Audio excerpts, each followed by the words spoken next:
vie était consciente des souffrances intérieures de Jésus. J'étais dans mon état habituel et me sentais accablé par ce que le bon Jésus permettait que je vive ces souffrances en présence de mon confesseur.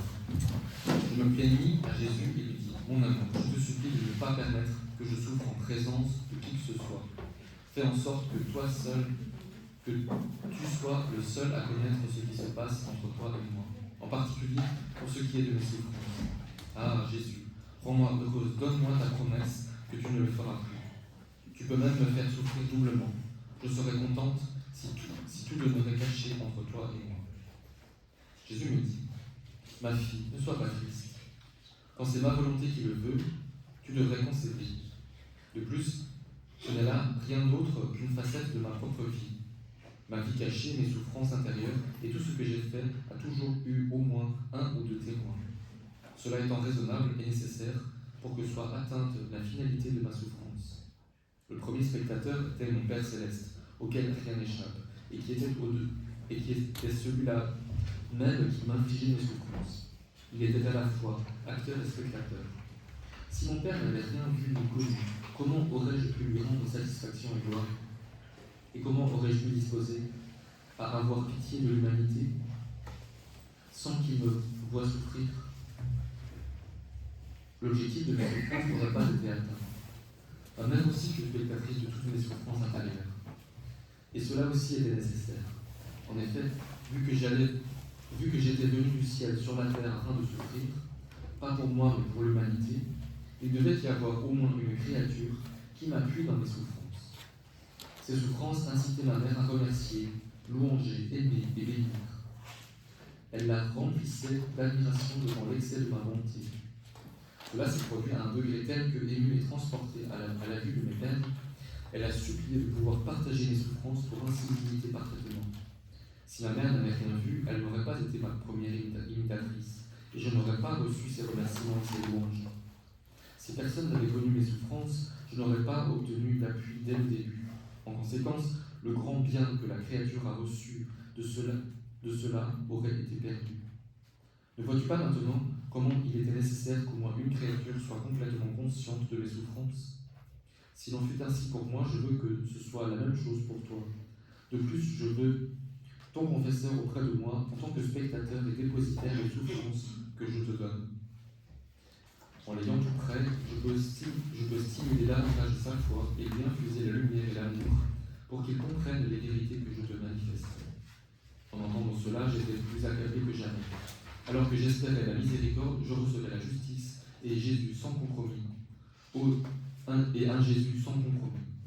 Ô Dieu, quelle souffrance! Me voyant si affligé, Jésus ajouta: Ma fille, est-ce de cette façon que tu m'aimes? Les temps sont si tristes. Le mal qui viendra fera trembler les gens. Et puisque tu ne veux pas empêcher le cours de ma justice, toi et moi, nous pourrons agir ensemble. Et toi, tu me demanderas de te faire souffrir. Par conséquent, sois résignée et patiente. Ton Jésus le veut ainsi, et cela suffit.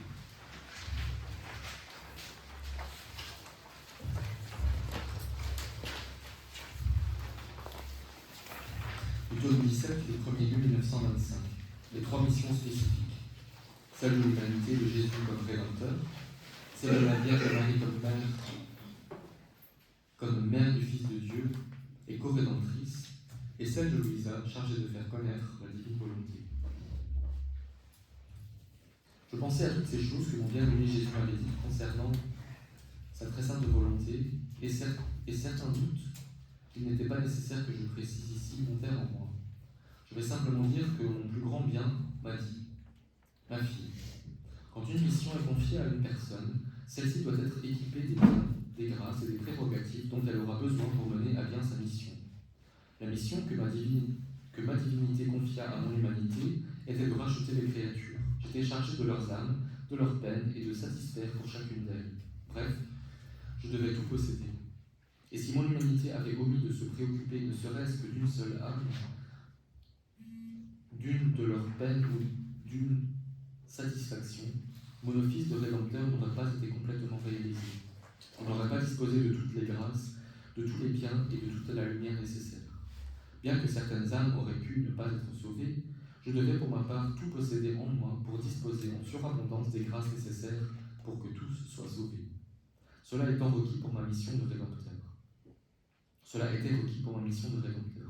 Regarde le soleil à l'horizon. Il contient tant de lumière qu'il peut en donner à tous.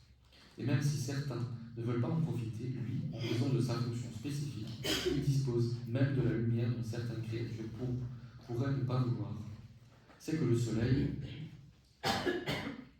a été créé par Dieu pour être la sphère spécifique apte à réchauffer la terre et à l'inonder de sa lumière. En fait, quand une fonction est spécifique dans le but de répondre à un besoin, il est nécessaire que la personne qui l'exerce possède suffisamment des biens qu'elle doit offrir pour pouvoir les dispenser à tous, sans que ses capacités s'épuisent parce qu'elle donne aux autres. En ce qui me concerne, moi qui devais être le nouveau soleil des âmes devant inonder de sa lumière toutes les personnes, toutes les choses, il était approprié que je dispose de tout ce qu'il me fallait pour amener les âmes à la suprême majesté, en lui offrant l'acte contenant tous les actes, et aussi pour faire descendre une lumière surabondante sur tous dans le but de les mettre en sécurité. À mes côtés, il y avait ma céleste maman qui a reçu la mission spécifique d'être la mère du Fils de Dieu et d'être co-rédemptrice de l'humanité. Pour sa mission de maternité divine, elle a été enrichie de tant de grâces que tout ce que possèdent les autres créatures terrestres et célestes ne pourra jamais l'égaler. Mais cela n'était pas suffisant pour faire venir le Verbe en son sein maternel. Elle embrassa toutes les créatures en aimant, réparant et adorant la suprême majesté pour tous, de manière à accomplir à elle seule tout ce que les générations humaines devaient à Dieu. Dans son cœur virginal, elle disposait de moyens inépuisables envers Dieu et envers toutes les créatures. Quand la divinité trouva dans cette Vierge l'amour de tous, elle en fut ravie et forma sa conception en elle. En même temps qu'elle me conçut, ma mère devint co-rédemptrice de l'humanité et embrassa toutes mes souffrances, mes satisfactions et mes réparations, auxquelles elle joignit son amour maternel envers tous. C'est pourquoi, quand j'étais sur la croix, en toute vérité et justice, je l'ai déclarée mère de tous. Elle m'accompagna dans tout, dans l'amour et la souffrance. Elle ne me laissa jamais seule. Si l'Éternel n'avait pas déposé en elle des grâces au point qu'elle puisse lui donner l'amour de tous, il ne serait jamais descendu du ciel sur la terre pour racheter l'humanité. Voilà pourquoi, de par sa mission de mère de Dieu, il était nécessaire qu'elle embrasse tout et surpasse tout. Quand une fonction est spécifique, rien ne doit échapper à celui qui l'exerce. Il doit tout surveiller pour bien dispenser ses biens. Il doit être comme le soleil qui dispense sa lumière à tous. C'est ainsi qu'il en était pour moi et ma céleste maman. Ta mission de faire connaître la volonté éternelle est entrelacée avec la mienne et celle de ma chère mère. Comme cette mission devait rejoindre tout le monde, il était nécessaire que je centre l'éternel soleil de ma volonté dans une créature, de telle façon que ses rayons se déploient à partir d'une seule source. Voilà pourquoi, en tant que dépositaire du soleil de ma volonté, et pour son plus grand honneur, il était nécessaire que je t'inonde de tant de grâce, de lumière, d'amour et de connaissance. Tout comme mon humanité a conçu toutes les âmes en raison de sa fonction de rédempteur, toi aussi, en raison de ton rôle de faire connaître et régner ma volonté, en accomplissant tous tes actes, en elle et pour tous, toutes les créatures sont conçues dans ta volonté. En répétant tes actes dans ma volonté, tu formes tant de parcelles de vie de divine volonté, que tu peux nourrir toutes les créatures qui, en vertu de ma volonté, sont comme conçues en ta volonté. Ne sens-tu pas que, dans ma volonté, tu embrasses toutes les créatures, de la première qui a existé sur la terre à la dernière qui existera, et que pour toutes, tu voudrais satisfaire, aimer et plaire à la divine volonté en la liant à toutes? Ne sens-tu pas aussi que tu veux enlever tous les obstacles qui empêchent la domination de ma volonté sur la créature, et que tu t'offres, même à travers la souffrance, pour satisfaire à la suprême volonté qui désire tant être connue et régnée chez les créatures? À toi, fille premier de ma divine volonté, il est donné de faire connaître les qualités de cette divine volonté, sa valeur, les biens qu'elle comporte, et son éternelle peine de vivre inconnue au milieu de générations humaines, pour ne pas dire qu'elle est méprisée et offensée par les méchants et considérée par les bons comme une petite lampe au même titre que les autres vertus, plutôt que comme le soleil de la nuit. La mission de ma volonté est la plus grande qui puisse exister. Il n'y a aucun bien qui ne descende d'elle. Il n'y a aucune gloire qui ne vienne d'elle. Le ciel et la terre sont centrés en elle.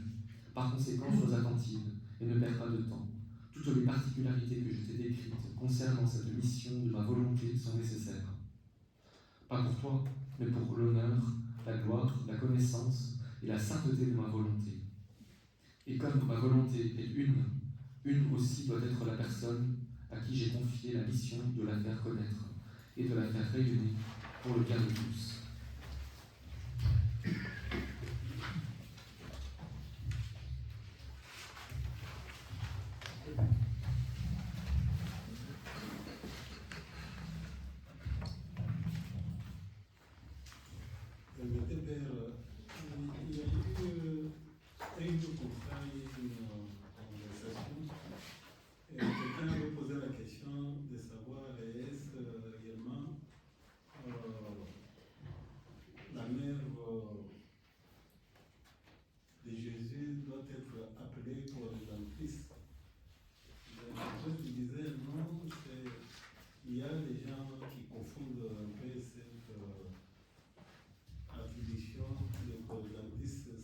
Vous étiez là ce matin? À la messe? Non, au partage que nous avons eu ce matin. Oui, oui. Alors on en a parlé déjà. Je disais, Marie, médiatrice de toute grâce, c'est un peu la même chose que co-rédemptrice. Moi je crois que Marie est co-rédemptrice, oui. Mais l'Église n'a pas prononcé de dogme en la matière pour l'instant. Voilà.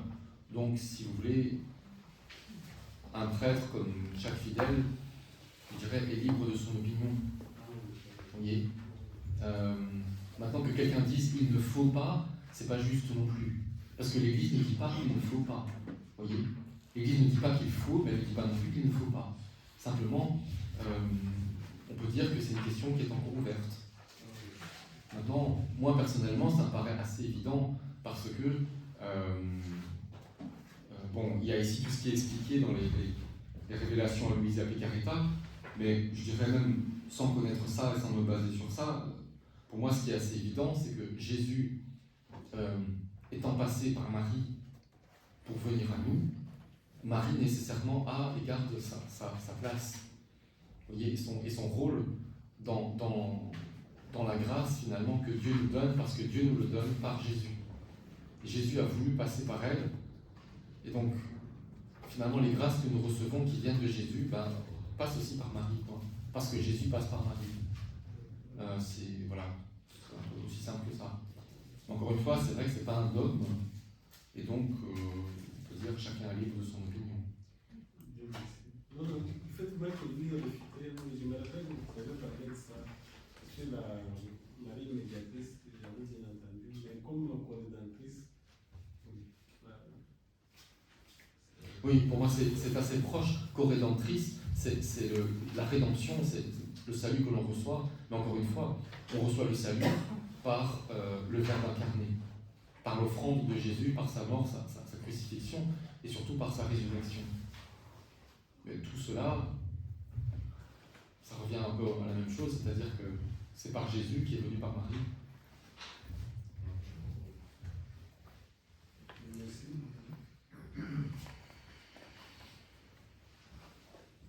Le livre du ciel, tome 21, du 16 avril 1927.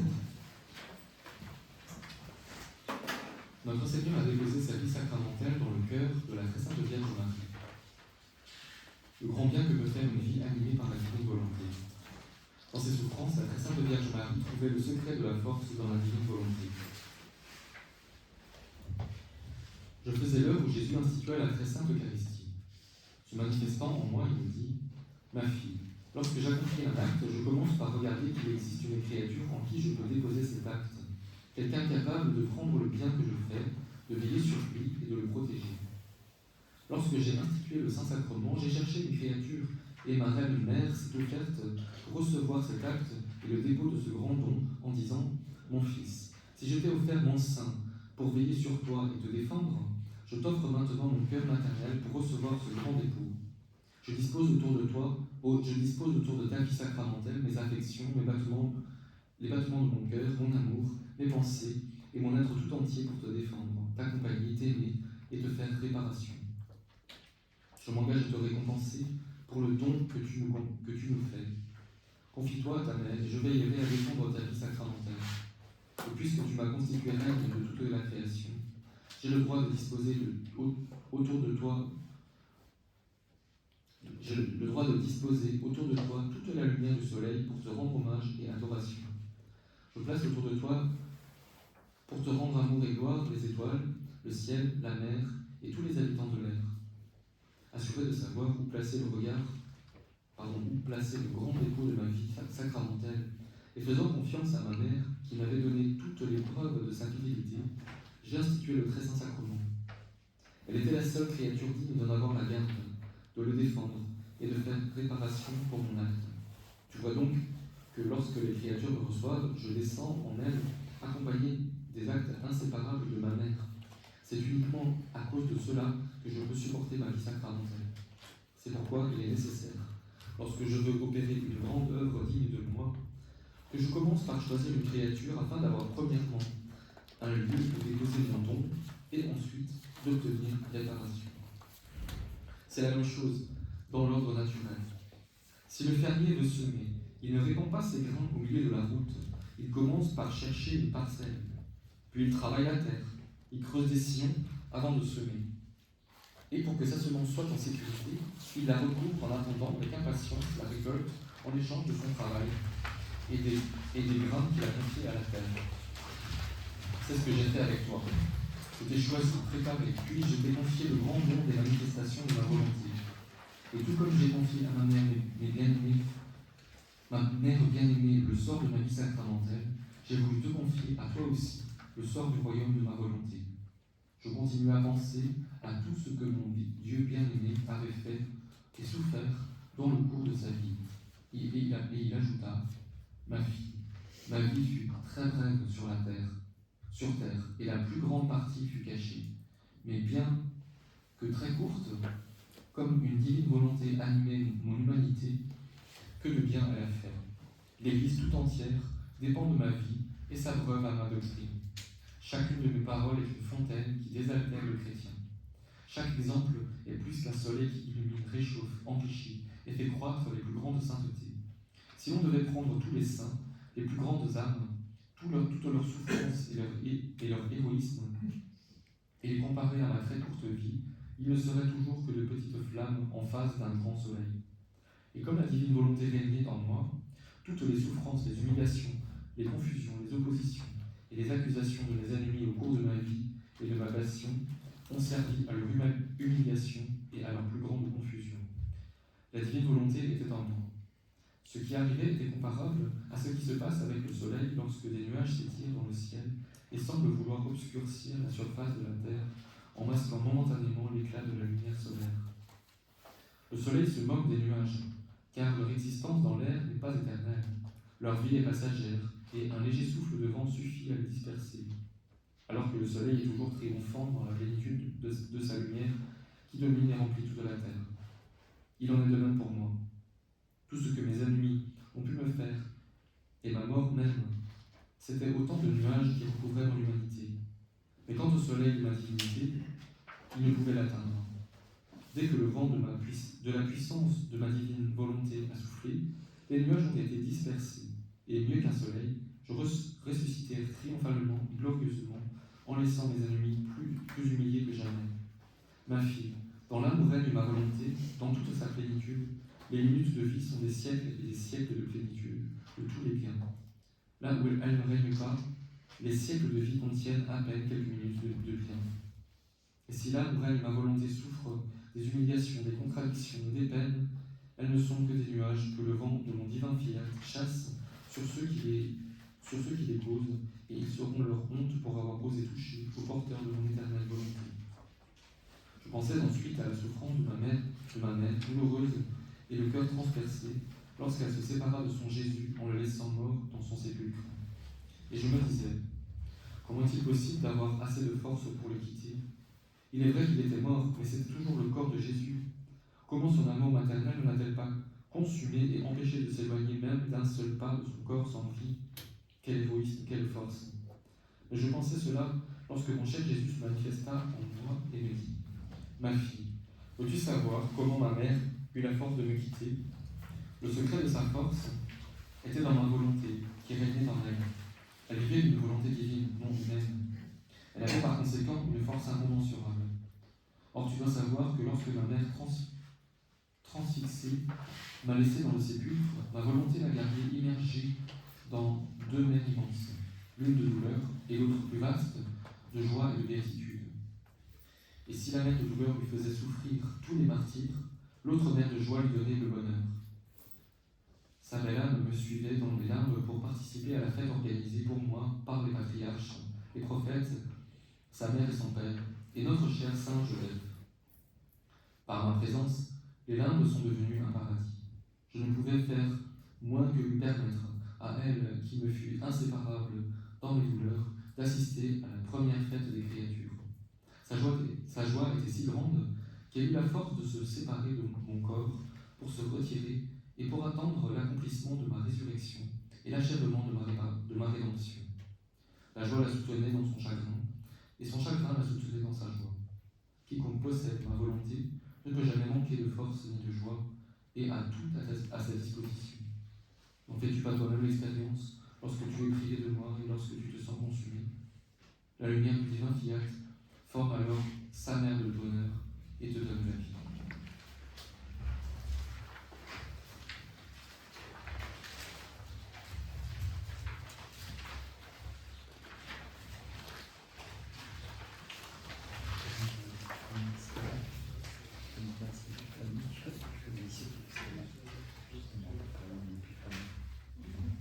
La reine du ciel dans le royaume de la divine volonté. Tandis 4, une étoile nouvelle appelle les rois mages à venir adorer Jésus, l'Épiphanie. L'âme a sa mère céleste.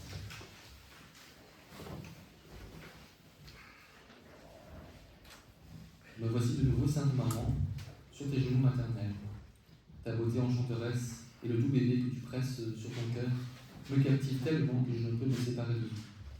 Aujourd'hui, ta beauté est encore plus ravissante. Il me semble que le chagrin de la circoncision t'a rendue encore plus belle. Ton doux regard scrute au loin pour voir si des personnes qui te sont chères s'en viennent, car tu as en toi un désir intense de faire connaître Jésus.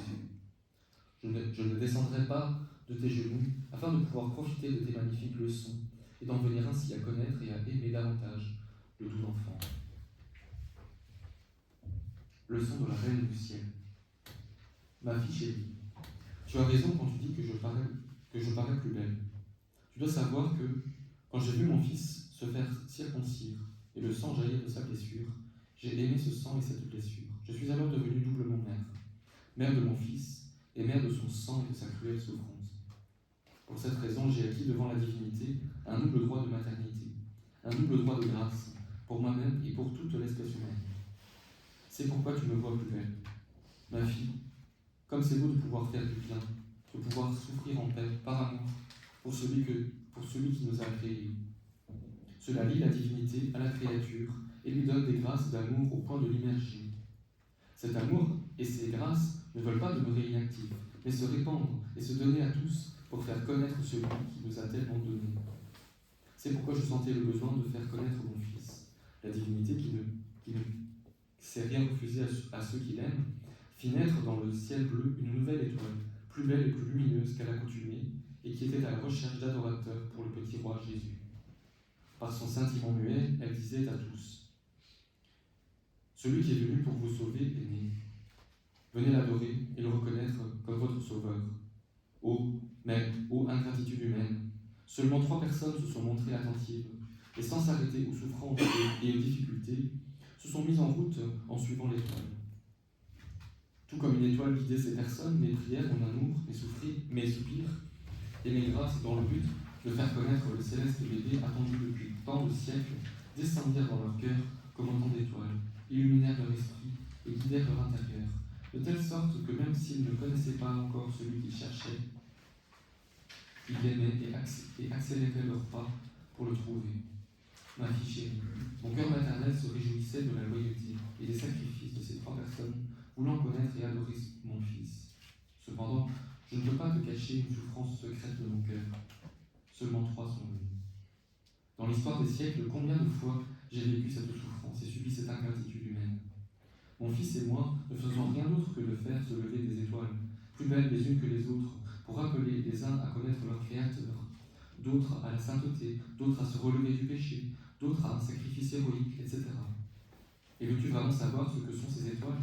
Une rencontre pénible est une étoile. Une vérité nouvelle qu'on apprend est une étoile. Un amour non payé de retour est une étoile. Une déconvenue, une souffrance, une désillusion, un événement inattendu sont autant d'étoiles qui mettent de la lumière dans les pensées des créatures. Doucement, ces étoiles veulent leur faire trouver le céleste enfant qui gigote d'amour, grelotte de froid et cherche un refuge dans les cœurs pour y être connu et adoré. Mais hélas, j'attends en vain que ces étoiles m'apportent des créatures pour que je dépose dans leur cœur l'enfant que je tiens dans mes bras. Ma maternité est paralysée. Alors que je suis la maman de Jésus, je ne peux accomplir ma fonction de maman envers les créatures parce qu'elles ne sont pas autour de moi et ne cherchent pas Jésus.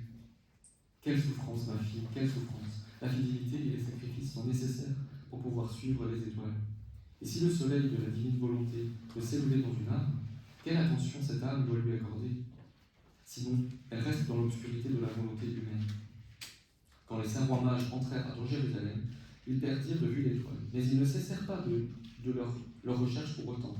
Et quand ils quittèrent la ville, l'étoile leur est réapparue et les conduisit tout heureux à la grotte de Bethléem. Je les reçus avec un amour maternel et le cher bébé les regarda avec beaucoup d'amour et de majesté, laissant sa divinité transparaître dans sa petite humanité. S'inclinant, ils s'agenouillèrent aux pieds de l'enfant, en adorant et contemplant sa céleste beauté. Ils le reconnurent comme leur vrai Dieu.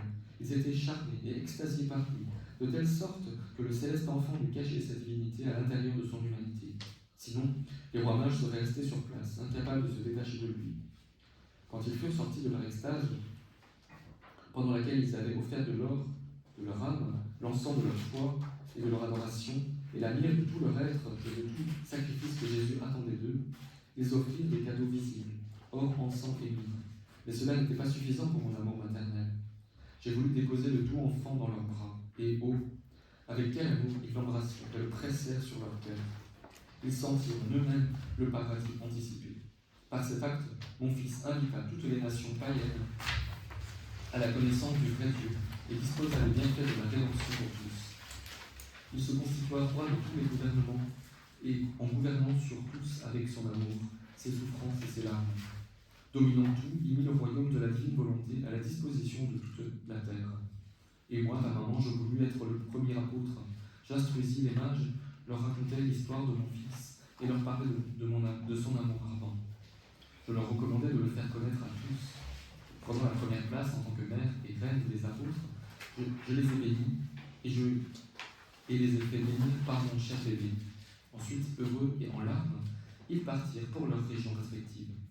Mais je ne les laissais pas vraiment, les accompagnant de mon affection maternelle et leur faisant ressentir Jésus dans leur cœur. Oh, comme ils étaient heureux! Tu dois savoir que je me sens pleinement mère,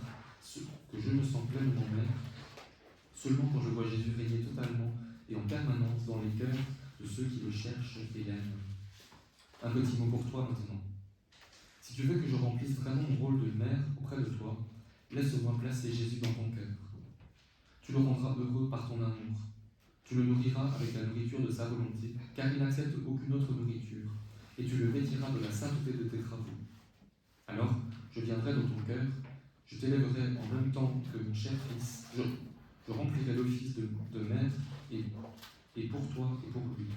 Ainsi, je ressentirai la joie pure et ma fécondité maternelle. Tu dois savoir que ce qui se trouve dans ton cœur, mais ne part pas de Jésus, même tes travaux les plus magnifiques, ne peut pas me plaire, car cela est dénué de la vie de mon cher fils. L'âme, sa maman céleste. Sainte maman, comme je dois te remercier de vouloir placer le céleste bébé dans mon cœur. Comme je suis heureuse, je te prie de me cacher sous ton manteau, pour que je ne voie que le petit bébé se trouvant dans mon cœur. Alors, faisant de tout mon être un acte d'amour à la divine volonté, je pourrai le laisser grandir tellement en moi qu'il me remplira complètement et qu'il ne restera rien de moi-même.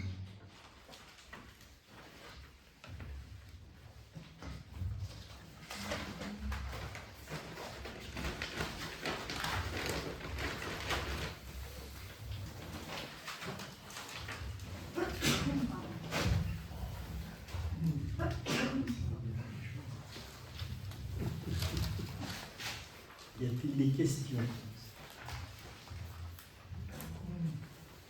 Non? On a terminé par le texte de l'Épiphanie, ça tombe bien, puisque c'est la fête demain.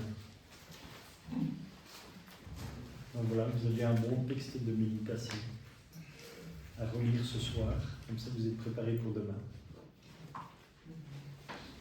Tout ce qui est les pages avec les petites pratiques et oraisons jaculatoires, c'est quoi? En fait, donc tu as cet extrait de La Reine du ciel dans le royaume de la divine volonté, et c'est si tu veux, une manière de prier dans la divine volonté, que la Vierge Marie te demande. Si on va à l'église ou quelque chose ainsi. Voilà, donc on te demande une petite pratique. Pour m'honorer aujourd'hui, tu viendras 3 fois embrasser le bébé céleste en lui donnant l'or de ta volonté, l'encens de tes adorations et la myrrhe de tes souffrances, et en me priant d'enfermer le divin enfant dans ton cœur. Donc c'est une chose que tu fais spirituellement. Tu vas embrasser l'enfant Jésus spirituellement, et tu lui offres comme il est dit ici. Et après l'oraison jaculatoire, célestement, enferme-moi à l'intérieur de la divine volonté pour que je puisse y nourrir mon cher Jésus. Voilà. C'est une forme de C'est prière. Marie qui te demande de l'enfermer. Ou c'est Luisa qui... Oraison jaculatoire, c'est Luisa, céleste maman, donc elle s'adresse à la Vierge Marie. C'est bon?